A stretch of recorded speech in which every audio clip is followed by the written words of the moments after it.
Messieurs et dames, merci de votre fidélité à ces rendez-vous. Bienvenue à tous et à toutes dans cette nouvelle édition d'Analyse 24, on dirait de Kinshasa, cette belle capitale de la République démocratique du Congo. Lina Mouvible Aliman est toujours à mes côtés. Comme toujours, John. Comment tu vas? Pas plus que vous, mais ça va. Troisième vague qui fait des vagues. Oui, mais on tient les coups dans le strict respect des gestes barrières. Ouais, il faut prendre cette troisième vague au sérieux. On ne se lassera jamais de le dire parce que nos hôpitaux sont débordés. Il y a plus de lits. Alors il faudra vraiment prendre ça au sérieux. Ça c'est vrai. En respectant les gestes barrières. La troisième vague est plus dévastatrice que les deux précédentes vagues. Tout à fait. Merci d'être là. Merci. Notre invité s'appelle Don Israël Hubert Mouyi. Il est le président du collectif des sous-traitants dans les secteurs miniers. Don Israël Hubert Mouyi, bienvenue. Merci beaucoup, John. Merci à tous les téléspectateurs de Télé 50, de KIN 24, voulais-je dire. Et nous sommes là pour répondre à vos préoccupations. Et cette merveilleuse chaîne, des belles images et surtout des belles analyses. Voilà pourquoi nous sommes là. Fraîchement venu de Lualaba. Oui, depuis quelques semaines. À un moment, on va parler de la province, de la situation politico-économique de la province. Mais avant de parler de la sous-traitance, parlons d'abord du secteur minier, où, Aliman, il faut le dire, en ce moment, il y a un débat sur les codes miniers qui a été promulgué par Joseph Kabila Kabange. Récemment, Félix Tshisekedi, des passages au Katanga et au Lualaba, en a fait allusion. Il est question de revisiter ces codes miniers. Vous qui œuvrez dans les secteurs, qu'est-ce que vous en pensez? Je pense qu'aujourd'hui, le constat est alarmant. Le constat fait par le président, il n'a pas été le premier à le dire, à Albert Yuma, qui est le patron des mines, vous voyez un peu, qui est le PCA de la GECAMINE, en a parlé, cette sortie médiatique scandaleuse d'ailleurs pour certains, parce que dire... Comme qui dirait la vérité blesse. Oui, dire aujourd'hui que les mines du Congo ne profitent pas aux Congolais, que les mines ne nous appartiennent plus, c'était trop fort quand même. Et c'est la vérité, elle est blessante. Et le constat que le président a fait, oui, c'est un constat vrai. Et aujourd'hui, il est question, pour moi, pour mon humble avis, je pense qu'il ne sera pas question de revisiter encore le code minier. Celui que nous avons, il est déjà bon, mais il souffre d'une application profonde. Comme toujours. Hein. Oui. Le Congo, nous avons des beaux textes. Il suffirait juste de les mettre en pratique et ce pays va se développer. Parce que nous parlons de la révitation de ce code minier aujourd'hui qui produit des résultats irréfutables. Aujourd'hui, quand je prends par exemple l'exemple de ma province, le Lualaba, il y a eu des grandes réalisations, des choses louables qui ont été faites. Sur le plan social. Sur le plan social, économique et surtout infrastructurel. Tu sais, lors de la décentralisation, les gouverneurs des grandes provinces avaient pour mission de construire déjà des infrastructures pour les nouvelles provinces, chose qui n'a pas été faite. Moïse Katumbi n'avait pas laissé des infrastructures pour le Olomami, pour le Lualaba, non mais pour le Tanganyika. Tous les 8 ans de Moïse Katumbi, juste quelques portions de Lubumbashi ont été construites et c'est ce qu'on miroitait, c'est ce qu'on présentait à la population. Mais le Katanga profond, c'était juste une forêt dense. Il y avait absolutely nothing. Et aujourd'hui, avec la décentralisation, que je salue l'un de ces grands acteurs, Richard Mouyej-Manguesmans, dans sa casquette à l'époque de ministre de l'Intérieur, je ne parle pas seulement du gouverneur de ce grand bâtisseur qu'il est aujourd'hui, il a eu et quand ils sont arrivés dans cette province de là-bas, il n'y avait rien. Il fallait commencer par quelque chose. On ne développe pas une province s'il n'y a pas de soubassement, s'il n'y a pas des infrastructures. La province n'avait même pas où siéger. Vous voyez un peu, on a pris quelques bâtiments, anciens bâtiments de la GECAMINE, mais il fallait ce coup de modernité, il fallait ce coup de bâtisseur qu'il a eu à faire. Aujourd'hui, le Lualaba, c'est la province pilote, comme on le dit, pas seulement dans des phrases françaises, mais c'est la province qui s'est démarquée de toutes les provinces congolaises. On va parler de Lualaba. Révision du code minier. On va parler, nous parlons d'abord de la révision. Justement, John, est-ce que M. Don Israël peut nous dire que c'est seulement le développement, l'innovation infrastructurelle de la province qui témoigne ou qui démontre de l'efficacité de l'actuel code minier qui fait débat. Justement, son efficacité, comme je le disais dans mon introduction, sera encore palpable quand l'application va suivre. À titre d'exemple, ce code minier revisé prévoit une disposition légale que dans chaque entreprise principale, je dis bien dans chaque entreprise principale, il doit y avoir une participation au capital social à hauteur de 10% des sujets congolais. Ça veut dire qu'ACC ou Kamoa vient investir au Congo, par exemple. Ou Katanga Maï. L'ancien Katanga Maï, vous voyez un peu. Et, ils sont là, ils viennent investir. Dans leur capital social, je pense quoi, de 1 million de dollars aujourd'hui, il faut qu'il y ait participation à hauteur de 10% des Congolais. C'est qui est une bonne chose. Justement, une très bonne chose. Mais et ça a failli coûter la vie à Joseph Kabila. Justement, il n'existe aucune entreprise principale. À ce jour-là où les Congolais sont actifs, il n'y en a pas. Peut-être Moïse Katumbi, avec ses combines, parce qu'il était pied dedans dans la sous-traitance, tout compte dans cette histoire. C'était quelque chose de réservé. Je ne dis pas combine machiavélique, combine, ça peut être des combines, mais lui, il était participant aux actifs de quelques entreprises, entre autres, par exemple, une entreprise de Numbashi, MMG. Vous voyez un peu, il y a même ce dossier, ce fameux dossier. Mais je reviens à ces sujets. Il y a des grandes sociétés qui produisent des centaines de millions de dollars, non, voire des milliards de dollars, mais dans lesquels la loi prévoit qu'il y ait des Congolais qui soient actifs. Prenons par exemple le cas de KCC, qui n'a qu'un capital social de 1 million de dollars. Il suffirait qu'aujourd'hui que le Congolais apprenne à vivre ensemble, qu'on n'y aille pas seul. Moi, John et mon frère, nous disons, nous prenons d'autres 97 jeunes de ce pays. Donc chaque personne apporte 1000 dollars, 1000 dollars. Nous avons un package de 100 000 dollars. On nous ouvre le capital social de KCC qui est de 1 million. Nous avons notre part de 10%. Dans ce contexte, nous avons déjà part au conseil de la quoi? Au conseil d'administration de la province, de quoi? De la société. Et ça va créer des richesses énormes. Ça va créer des richesses énormes. Et même pour le cas de la sous-traitance que nous allons parler plus tard, vous verrez qu'il y a des Congolais qui sont actifs, qui vont peser à ce que la sous-traitance revienne aux Congolais comme la loi le dit. Ça, c'est une merveilleuse chose, mais que l'on ne fait pas. Si le président de la République pense à une chose, qu'on commence par là. Il y a des Congolais qui ont de l'argent, il y a des jeunes qui sont ambitieux comme nous autres. Il suffirait que nous nous mettions ensemble, qu'on nous ouvre le capital social des grandes entreprises. Nous allons y être actifs et ça va produire des résultats. Mais dans Israël Bemboui, les matières premières animales ne sont pas intarissables. Ce sont des produits qui vont disparaître un jour. Et on parle de plus en plus de la diversification de l'économie congolaise. Est-ce que ce secteur minier, aujourd'hui, est encore porteur d'espoir en République démocratique du Congo ou il a déjà montré ses limites? Bon, je pense qu'aujourd'hui, il faut que le Congolais se réveille. Je suis heureux parce que Madame le ministre Samba Kalambaye prévoit d'ici quelques jours seulement, d'ici, ça sera du 8 au 10, si je ne me trompe pas, si je ne m'abuse pas, de revenir pour essayer de voir les états généraux des mines, voir ce qu'il y a.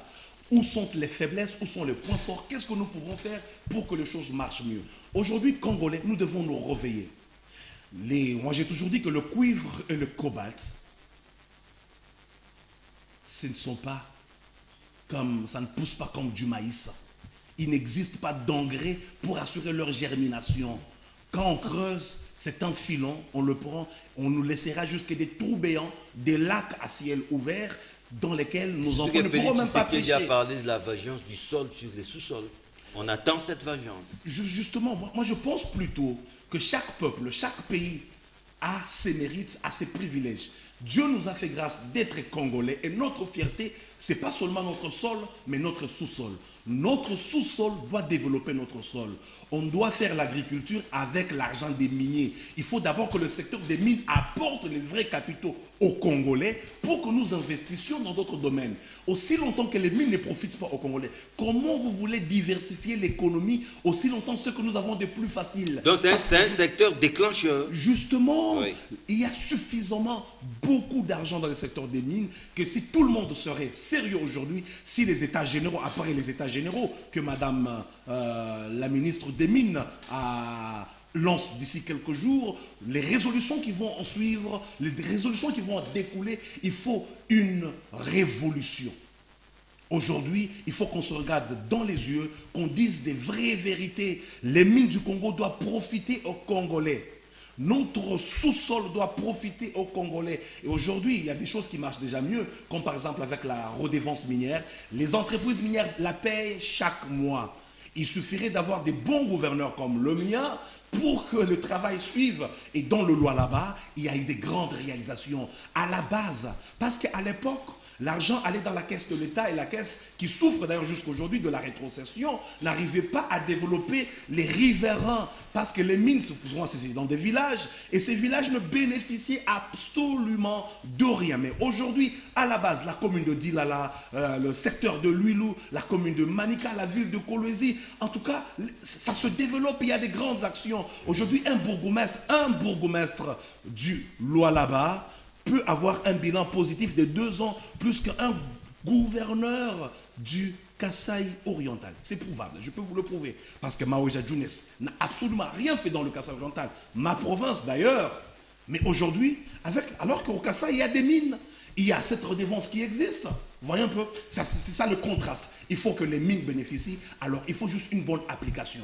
Le code minier, il est bon. Il souffre de quelques faiblesses, comme toute œuvre humaine, mais dans le fond, avec une bonne application, avec un coup de punch du président de la République, nous allons nous retrouver d'ici 2030 que le Congo peut se développer. Allez, parce que dans Israël, il vante tant la province de Lualaba, non seulement le code minier, mais la province de Lualaba. Mais il faudra reconnaître que sur le plan politique, la province n'est pas si brillante comme il nous laisse attendre, si stable. Parce que où seraient les gouverneurs muets en ce moment? Le gouverneur est ici à Kinshasa. Pourquoi? Puis plusieurs mois. 2 mois, non, à peu près 2 mois, si je ne m'abuse pas. 2 mois, c'est pas peu. Peut-être qu'il y a eu des va-et-vient. Il était venu, il était malade. Souffrant, il est parti en Afrique du Sud pour des soins, un homme d'État, alors qu'il était seul, pas avec l'armée derrière ses trousses, pas avec la police. Quand le médecin a dit que tu as une forme que tu peux regagner ton pays, le temps qu'on suive. Il est vite revenu. Il est vite revenu. Vous voyez un peu?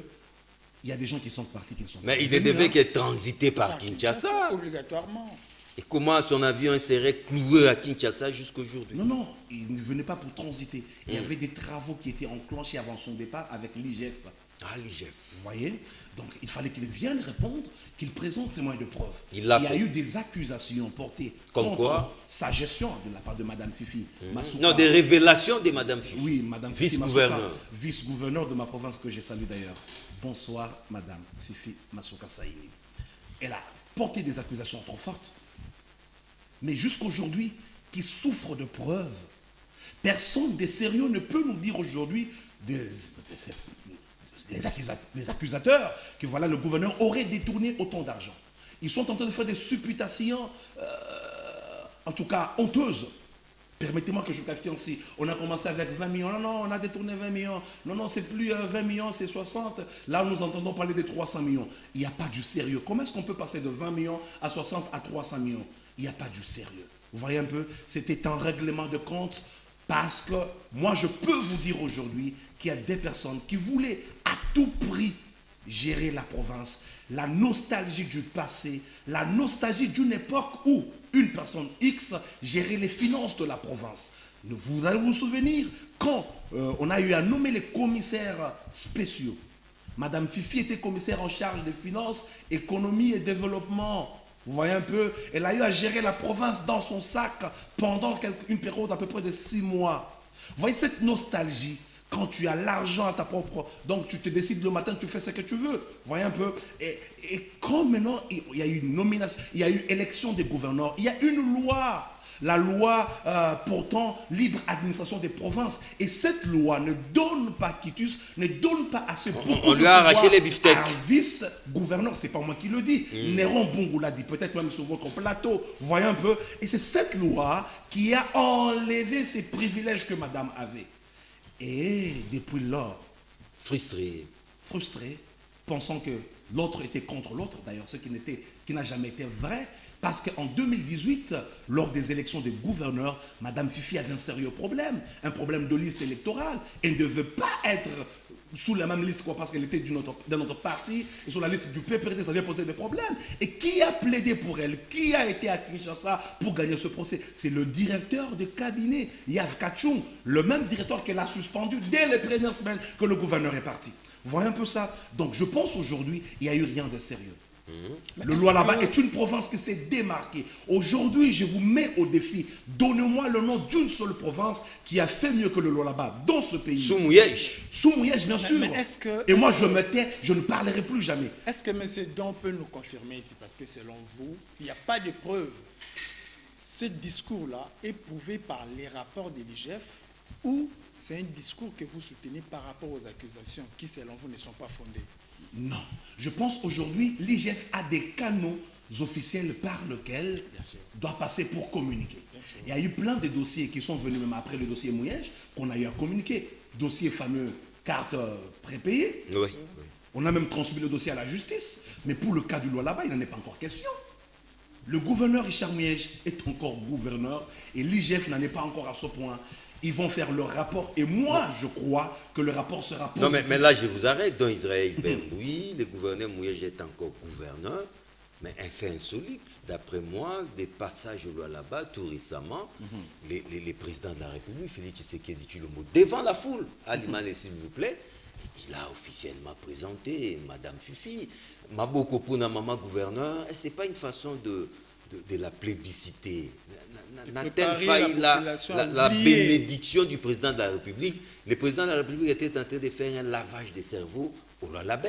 Désormais, voici votre gouverneur. Non, le président de la République est un homme d'État. C'est un homme soucieux, respectueux des textes. Il y a des voies pour déchoir un gouverneur. Si le président le veut, il a un pouvoir. Il peut parler avec son congrès. Non, mais il faut lire entre les lignes. Justement, il n'est pas question dans de Israël, lire entre les lignes. Moi, je classe cela dans la classe des lapsus lingua. Le président pensait autre chose. Il a parlé d'autre chose. La Zamba Pambola, maman gouverneur. Oui, Maboko Pona, maman gouverneur. Que Dieu bénisse maman gouverneur. Tu comprends un peu ça? Le président l'a dit en lingala. On n'avait pas besoin de Zamba Pambola, maman vice-gouverneur, gouverneur ad interim. Non, c'est trop long. Biston lingala, Shotsway, Zamba Pambola, maman gouverneur. Les gens ne doivent pas faire cela. Si le président avait besoin de déchoir Richard Mouillège Manguez-Mons, il l'aurait fait depuis très longtemps. Richard Mouillège Manguez est là, il attend d'être reçu par le président. Le président va l'accorder une audience, ils vont parler face à face. Mais cette audience viendra quand finalement? Le président est un homme occupé. Il est superbement ignoré. Il n'est pas ignoré. Il n'est pas ignoré. Le président est un homme super occupé et pour un homme de la trempe de Richard Mouillège Manguez-Mons, il faut suffisamment du temps. Ce n'est pas un homme qu'on reçoit pendant 5 minutes, 10 minutes comme les autres. Je ne cite pas des noms ici, vous voyez un peu. Il faut du temps parce que c'est quelqu'un qui a de la matière. D'ailleurs, je veux dire ici que les conseillers qui sont encore aujourd'hui sceptiques sur la personne de Richard Mouillège Manguez-Mons, qui ne trompe pas le président de la République. Pour une seconde fois, une troisième d'ailleurs, le président présente ses envies de matérialiser sa vision du Congo et cela ne peut passer que par son deuxième mandat. Et si le président peut avoir des personnes qui peuvent lui présenter un bilan meilleur d'ici 2023, Richard Mouillège Manguez-Mons en fait partie. Si le président aura besoin des personnes qui peuvent lui accorder un bel électorat, dans le Congo profond, je mise sur Richard Mouillège Manguez-Mons parce que les autres... Il faut d'abord adhérer à l'Union sacrée. Hein. Il faut lui dire ça. Il a déjà fait. Vous avez lu la déclaration du gouverneur après la conférence des gouverneurs. Mais dans Israël, pensez-vous qu'aujourd'hui, les tandems Masuka, Mouillège a montré ses limites? Ces deux personnalités peuvent-elles mener à bon port cette province? Bon, vous savez, le bonheur des Lualaba, dont je fais partie, c'est d'avoir été dirigé par un homme d'État. Pas seulement un homme d'État, un homme de cœur. Un homme qui maîtrise les enjeux. Un homme qui sait la délimitation. Où commence ma personne, où elle s'arrête. Où commencent mes propres intérêts et où s'arrêtent les intérêts du peuple. Cet homme, c'est Richard. Justement, il n'est pas irremplaçable. Mais un gouverneur est élu pour un mandat de 5 ans. Vous voyez un peu? Ça, c'est notre débat. Son mandat court encore. Court encore. Aussi longtemps qu'il n'est pas encore destitué par l'Assemblée. Donc, cet homme de cœur, ce père de famille, je ne parle pas là de sa famille biologique, je parle de sa famille plurielle, le Lualaba. C'est quelqu'un qui sait pardonner parce qu'un bon âme d'un chrétien. Je l'avais dit il n'y a pas longtemps que les accusateurs, pour ne pas dire les accusatrices, je leur montre une bonne voie. Une voie. Je parle au pluriel et au conditionnel. Ça, c'est toi, ça t'engage. Je leur ai montré une voie sacrée, la voie de la confesse. Et j'ai aimé aujourd'hui la sortie médiatique de l'évêque de Kolwezi qui prône la paix, qui demande aux uns aux autres de se pardonner. Et moi, j'ai confiance en mon gouverneur. Le mal de cet homme, son plus grand péché, c'est sa capacité de s'outrepasser, c'est sa capacité d'encaisser les coups sordides, les coups, pas seulement dans le dos, même dans ses propres yeux. Tu vois un peu, tu le creves les yeux. Les coups frontaux. Quand Bartimée, Jésus lui recouvre sa vue, il peut encore voir, il revient et te pardonne. Le gouverneur va pardonner. Pas seulement qu'il va pardonner, il faut le dire aujourd'hui, il y a des choses qui ont été faites. Il y a des gens qu'on a engagés, qu'on a recrutés. Qu'on a recrutés à la va-vite. Pour des sales besognes. Ça, c'est toi qui le dis encore. Pour se faire entourer le mieux possible. Mais ayez le courage de vous assumer dans Israël. Non, je m'assume. Je m'assume. Voyez un peu. Mais je pense que ce gouverneur, parce que s'il rentrerait demain et qu'il se mette à limoger toutes ces personnes, on dira quoi? Acharnement. Parce que le gros lot de ces mêmes personnes qu'on a recrutées, ils appartiennent à une classe tribale.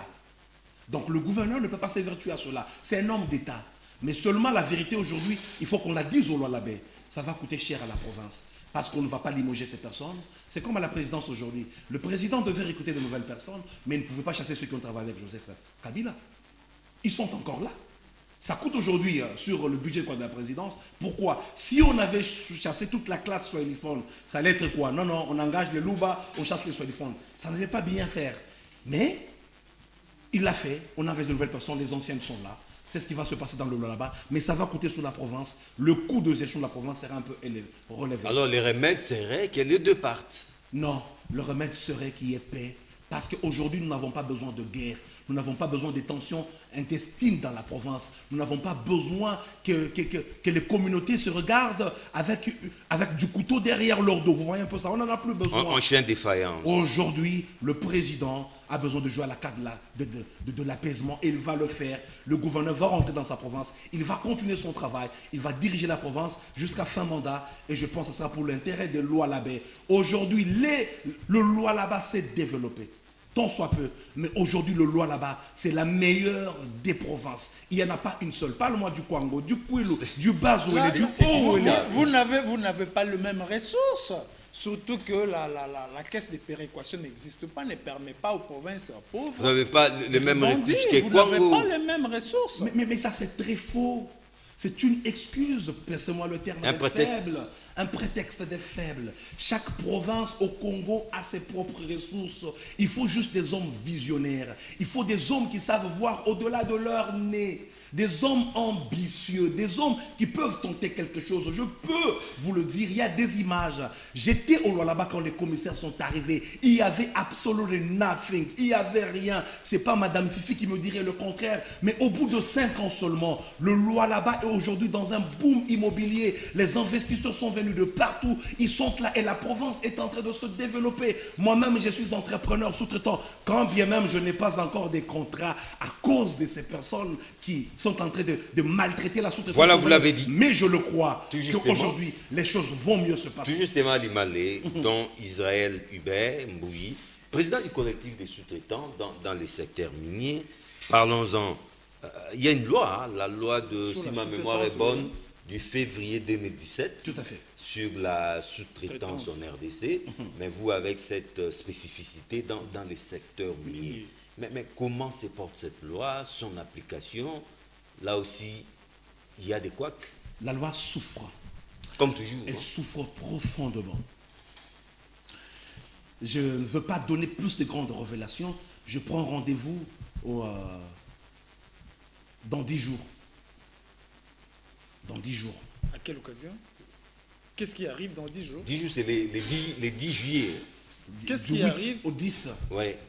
nous serons avec le ministère des Mines pour faire les états généraux des mines.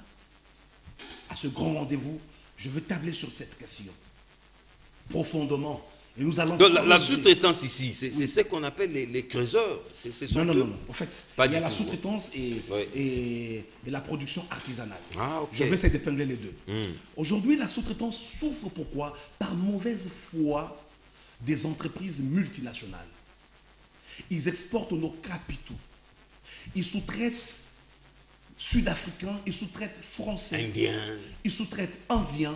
Aujourd'hui, la loi dit que l'activité de la sous-traitance, l'article 6, est réservée aux entreprises congolaises à capitaux congolais promus par des Congolais ayant leur siège social sur le sol congolais. Mais jusqu'aujourd'hui, les entreprises principales, surtout les entreprises chinoises, aujourd'hui, je demande aux autorités. Les autres essayent un tout petit peu de se conformer. Mais les Chinois ne respectent aucunement les lois congolaises. Il est grand temps que nous nous réveillons. La xénophobie qui se passe en Afrique du Sud ne souhaite pas que cela se passe au Congo parce que nous en avons marre. C'est trop. Mais c'est donc, vous avez reçu récemment les ministres du gouvernement honoraire, le gouvernement sortant, qui descendu sur terrain, répondre aux exigences, aux plaintes des travailleurs, des sous-traitants. Mais il semble qu'elle a été applaudie, la ministre honoraire du Travail. On suppose que l'affaire a été réglée. Non, l'affaire n'a pas été réglée. J'étais à cette conférence, j'avais pris part, j'avais même parlé à cette conférence, je leur avais dit des vérités. Ils m'avaient promis que cela serait ramené au Conseil des ministres pour l'application et jusque-là, rien. J'ai déposé un mémorandum à la présidence de la République, on ne m'a pas encore reçu. J'ai déposé le mémorandum à la primature. D'ailleurs, j'ai eu l'opportunité lors de ces assises d'échanger avec Samalokonde, actuel Premier ministre, alors directeur de la GECAMINE. Il m'avait promis une chose, il m'avait dit ceci personnellement, qu'aujourd'hui dans Israël, je n'ai pas suffisamment de pouvoir pour régler cette question. Peut-être qu'un jour, j'aurai ce pouvoir. Quelques mois ont suffi pour que M. Samalokonde soit Premier ministre. Aujourd'hui, chère Excellence Samalokonde, il est encore mieux placé. Premier ministre de mon pays, je vous rappelle ce soir-là, à Kinkrab, à Katebi, vous me l'aviez dit, il est grand temps que la sous-traitance bénéficie aux Congolais. Ce qui est pire dans ce domaine, aujourd'hui, alors que le cuivre, le taux est en train de faire des flambées vertigineuses, mais les services coûtent de plus en plus moins quand il s'agit des Congolais. Pour le même marché, un Sud-Africain pouvait être payé 5 millions de dollars, le même contrat, les mêmes nombres d'heures de service. Aujourd'hui, ce même contrat pour un Congolais, on lui paye moins de 500 000 dollars. Et comment est-ce que vous pouvez expliquer cela? Dans Israël, on doit se comprendre. Dans les secteurs miniers, en quoi consiste beaucoup plus la sous-traitance? Vous êtes dans quoi? Qu'est-ce que vous fournissez comme service? Et quand on parle de la sous-traitance, il faut comprendre ce qu'on appelle les services annexes et les services connexes. Les services annexes, ce sont des services qui sont liés indirectement à l'activité principale. Par exemple, transporter les travailleurs de leur lieu jusqu'au lieu de travail. Les moyens de transport. Cuisiner pour les travailleurs en lieu de travail. Ce sont des services annexes. Ce sont des services qu'on doit réserver seulement aux Congolais. Mais je peux te scandaliser, il y a des entreprises, par exemple, IFES, je cite des noms des entreprises françaises. Non, ne citez pas de noms. Mais ça fait mal, tout le monde connaît ce problème. Ici. Le président connaît, parce qu'on en a parlé, le Premier ministre le connaît. Aujourd'hui, madame, le ministre Emile connaît ce problème parce que j'ai échangé avec elle. Ces entreprises sont en train de cuisiner. Imagine-toi un peu, mon frère, une entreprise française qui cuisine de la nourriture pour des Congolais au Congo. Dans la sous-traitance alimentaire. Et c'est une affaire des millions de dollars, alors qu'il y a des services traiteurs qualifiés. C'est un marché juteux. Un marché hyper juteux. On peut donner ce marché aux Congolais, ils seront des millionnaires. Mais si les Congolais n'ont pas investi dans ça, c'est ça aussi le problème. Mais c'est pas qu'ils sont investis. Les Congolais peuvent être absents dans ces secteurs. C'est ce qu'on vous trompe. C'est ce qu'on vous trompe. La qualité aussi compte. On vous leurre, c'est très faux. Aujourd'hui, la main-d'œuvre locale est experte. Je peux vous l'assurer. Et aujourd'hui, nous ne sommes plus les bleus d'hier. Nous avons compris le business. Nous savons comment est-ce que ça marche. Vous êtes à la hauteur. Tu peux me donner un marché de 10 millions aujourd'hui. Je peux s'appeler, je peux le faire. Parce que je connais le circuit. Même ceux qui viennent, les Chinois, ils viennent sans rien ici. Ils sont aidés par des banques. Et vous, personnellement, votre sous-traitance, c'est dans quoi? À part le fait d'être président du collectif. Justement, j'y venais. Vous êtes dans les connexes ou l'annexe? J'y arrivais. Il y a là ce qu'on appelle des activités connexes. Ce sont des activités qui sont liées directement à la production, entre autres la maintenance. Entre autres ce qu'on appelle le labor supply. Ça veut dire KCC a un quorum qui ne peut pas dépasser des recrutements. Kamoa a un quorum de travail qui ne peut pas dépasser. Vous voyez un peu? Il peut recruter des ingénieurs, mais l'application de la maintenance est réservée à la sous-traitance. Vous voyez un peu? C'est dans le secteur que nous sommes maintenant. Mais là aussi, les Congolais sont rares. Non! Il y a des Congolais qualifiés. Nous sommes experts dans ça aujourd'hui. Parce que vous savez quoi? Nous avons compris comment ça marche. Aujourd'hui... Vous avez compris les rouages? Oui. On m'appelle pour faire, par exemple, la maintenance d'un outil très important de production. Je ne peux pas prendre un étudiant qui vient de l'ISTA, qui n'a pas une performance, qui n'a pas encore un background. Nous recrutons les mêmes travailleurs qu'eux-mêmes avaient utilisés. Dans mon entreprise, les ingénieurs qui y travaillent, ce sont ces mêmes ingénieurs qui ont travaillé pour KCC, pour Mutanda, pour Kamoa par le passé, qui ont peut-être perdu leur travail pour des raisons quelconques, que nous recrutons parce qu'ils ont déjà le background. Donc aujourd'hui, KCC ne peut pas me dire que je n'ai pas l'expertise avérée pour faire un travail, alors que mes travailleurs ont déjà travaillé avec lui pendant 10 ans.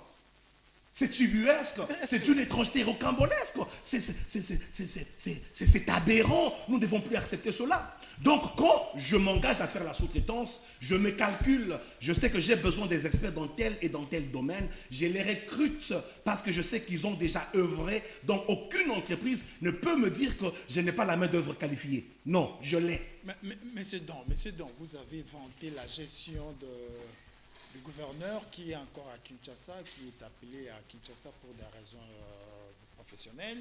Mais pouvez-vous nous garantir que cette sous-traitance qui pose problème aujourd'hui a commencé après le gouverneur Mouyej ou c'est une situation qui date? Non. Vous savez, avec la gestion, il y a des problèmes qui sont gérés par le pouvoir central et des problèmes qui sont gérés par le pouvoir provincial. Est-ce que vous savez qu'il existe aujourd'hui ce qu'on appelle l'ARSP, l'autorité de régulation de la sous-traitance dans le secteur privé. Et cette autorité n'a qu'un seul bureau à Kinshasa.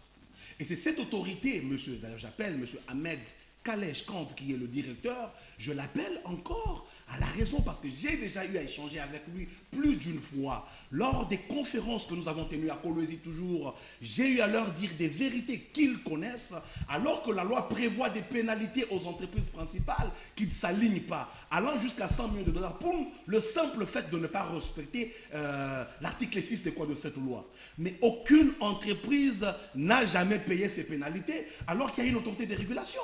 Donc je ne pense pas que c'est un problème provincial, c'est un problème du gouvernement central. Vous voyez un peu, j'ai échangé sur cette question avec le gouverneur Mouyej, je ne vous mentirai pas, c'est pas parce qu'aujourd'hui, peut-être pour l'ensemble de son œuvre, que je le soutiens, que je vous dirai aujourd'hui que je n'ai jamais... J'ai déjà eu à avoir langue avec mon gouverneur sur cette question et de la manière la plus dure. Vous voyez un peu, je ne l'ai jamais épargné sur cette question. J'ai toujours mis pression sur le gouverneur Richard Mouyej-Manguès. Lui aussi, lors des conférences, il a toujours dit, voilà, les autorités sont là. J'ai déjà eu à parler avec le ministre Justin Kaluma Mwanangongo, ancien ministre des PMEA, face à face. On m'a promis des choses. Le ministre Clément Côté du portefeuille, face à face. Le ministre des Mines, Willy Kitobo, face à face. J'ai eu à échanger avec ces personnes. Voyez un peu, je ne viens pas, je ne tombe pas quoi de quelque part et arriver là pour parler des choses. Je parle des choses que je maîtrise. C'est Kinshasa qui n'a pas su être à mesure de régler cette question. Aujourd'hui, madame la ministre des Mines, nous allons essayer de voir avec le ministre des Portefeuille et le ministre des PME.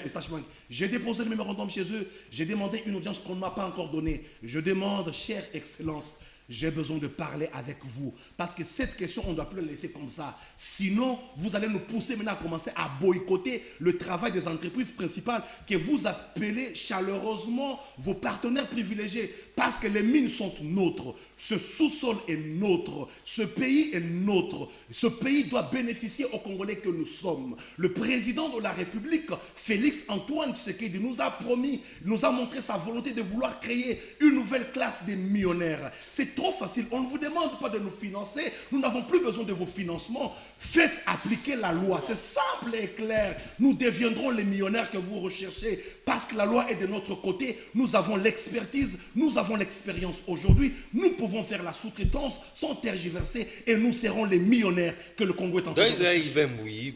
Vous en parlez avec beaucoup de passion. Vous l'avez remarqué. Ça fait mal. Je comprends que ça fait mal, c'est votre combat.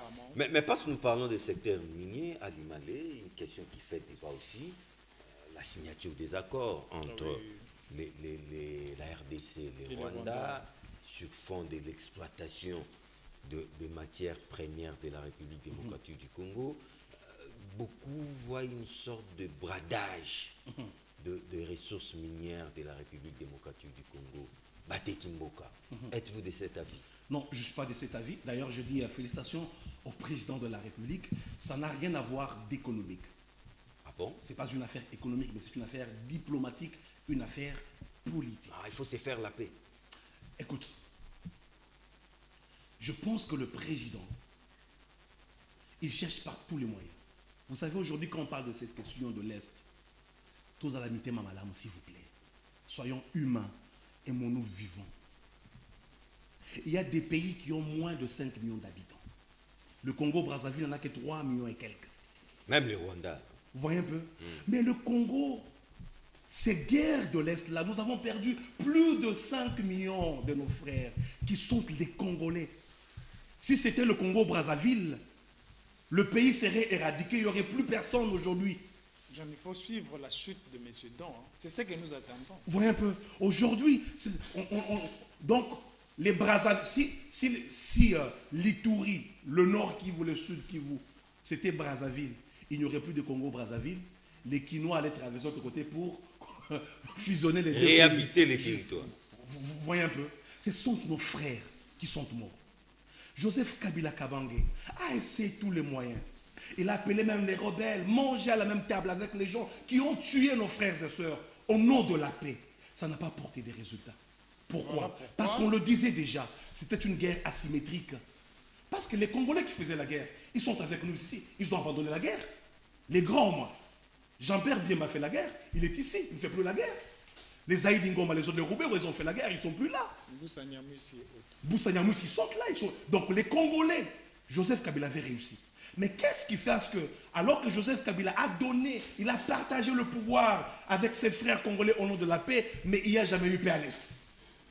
Donc ce n'était pas un problème économique. Il fallait maintenant trouver des solutions politiques et diplomatiques. Si ça va porter des fruits, s'il faut même que tout l'or de l'Est soit raffiné au Rwanda au nom de la paix, moi j'applaudis. Pas au nom de la faiblesse. Non, au nom de la paix. Et vous savez aujourd'hui, donc, au nom de la paix, on peut même vendre le pays. Hein? On ne vend pas le pays. Ça, c'est le langage quinois, c'est le langage terre à terre. Tu sais, le président a assouvi les appétits voraces du prédateur. Ah, il a essayé de contenir ces appétits. Justement. Parce que tout le monde, la vérité, nous la connaissons. C'est laquelle? Nous savons bien que le Congo souffre à cause de ses ressources. Et le canal par lequel l'ennemi passe, c'était quoi? C'était le Rwanda.